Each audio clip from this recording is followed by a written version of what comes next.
It looks like it's SPCA Day. Here we have a very special guest named Star, 9 weeks old, absolutely the cutest thing you ever saw, and she is up for adoption. So Martha, if you'd like to tell us a little bit about Star. Absolutely. She came to us through our surrender department, where people can come that are either owners of pets, or they've have a pet that they can't keep anymore or have found, and then we help them out to get them rehomed. So Star had a mommy that was a retriever mix, and the people just couldn't keep the 4 babies that were born, so they brought them to us. So she has 3 siblings back at our adoption center ready to go up. I fostered her for the last few weeks and her other siblings because they weren't old enough.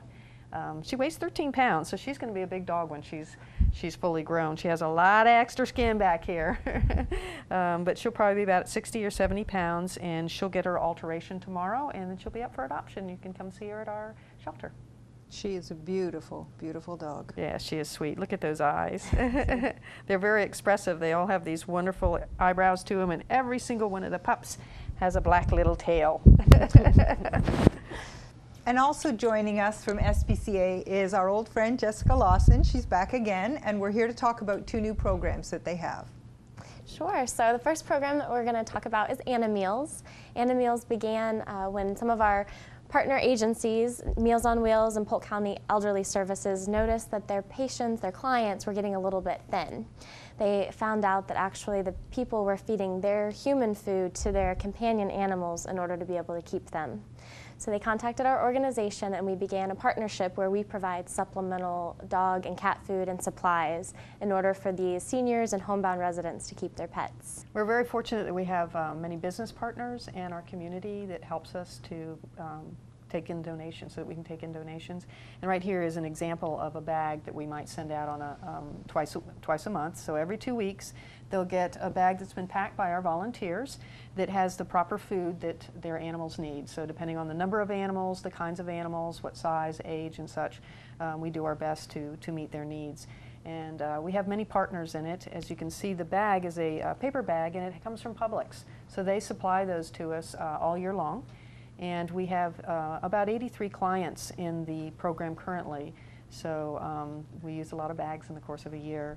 Our volunteers that come in, some of them have been there for 5 years. They just love the program, and it's so important to them to help these seniors and disabled people that are homebound to have the opportunity to keep their forever pets in their home, which they wouldn't be able to do on their fixed incomes or inability to get out and get the supplies themselves. So if it's a cat, they'll get litter and they'll get food, both dry and canned food and some treats. And if they're dogs, of course, something similar. And they're always excited to see those bags come. And you know, the Meals on Wheels and Polk County Elderly Services are fabulous for us because we don't have the resources to go to all those individual homes. So we just deliver our bags once they're packed twice a month to those agencies, and then the agency's drivers go out and take them to the individual clients. Martha, tell us a little bit about some of the medical care that you've been able to provide. That's been very exciting. We just started that a year ago, January, and we came to the conclusion that if these people are not able to get out to get the food for their animals, and they don't have the finances to take care of that piece, that we need to help them with the medical piece as well, because you know, dogs and cats need to be vaccinated annually, and then there are things that come up. You know, they get colds like people do. They have other types of illnesses or things that come up as well, and so we started that with the help of some grants, and also again donations from our wonderful business partners and the community that helps support us, because we are 100% nonprofit.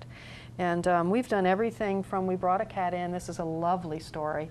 It's about a woman that has Alzheimer, and her adult son is now caring for her, and she had a cat named Midnight.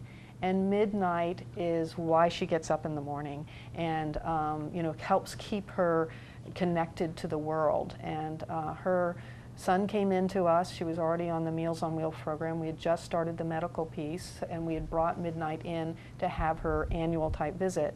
And since many of these people do struggle with getting out and having the finances to take care of the medical, this Midnight had not seen a vet for a long time. So when we did the vaccination visit, we noticed there was quite a mass on the side of the cat. Turned out to be a tumor.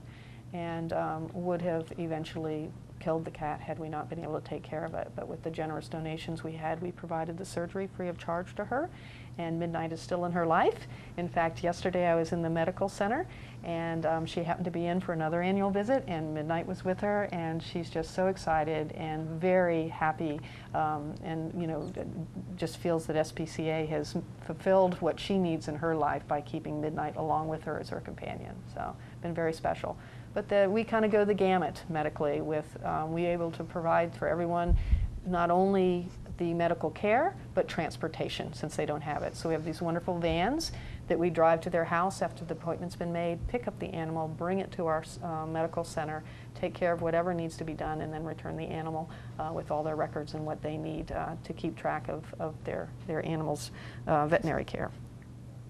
How would somebody qualify for this program? It's through the agencies.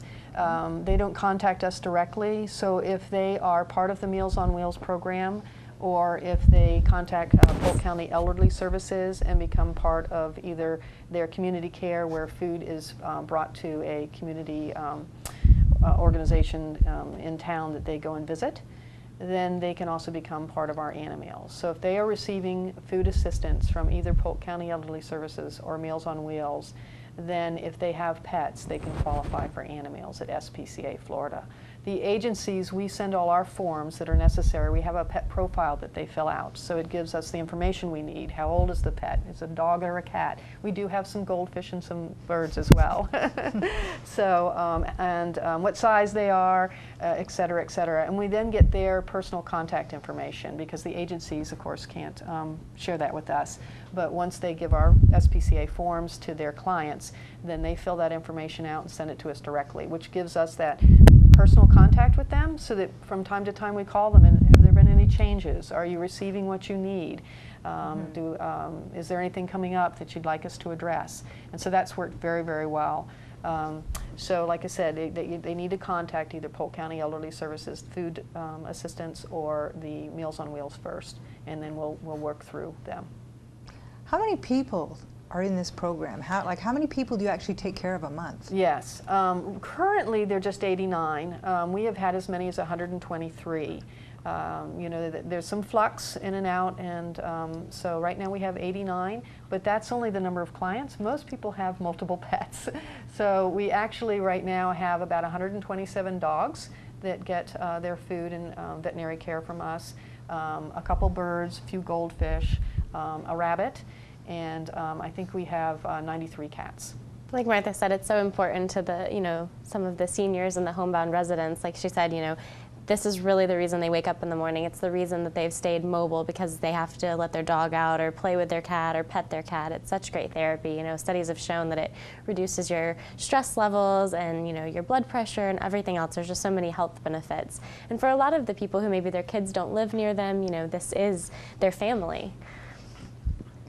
So a little rambunctious here. What can we as people in the community do to help, like volunteering? How do we get involved? Great. We'd love to let you all know. That's fabulous. Well, first of all, we do need volunteers, and every month we have an opportunity for people to come to our organization and go through an orientation, and then they can choose a program that fits them.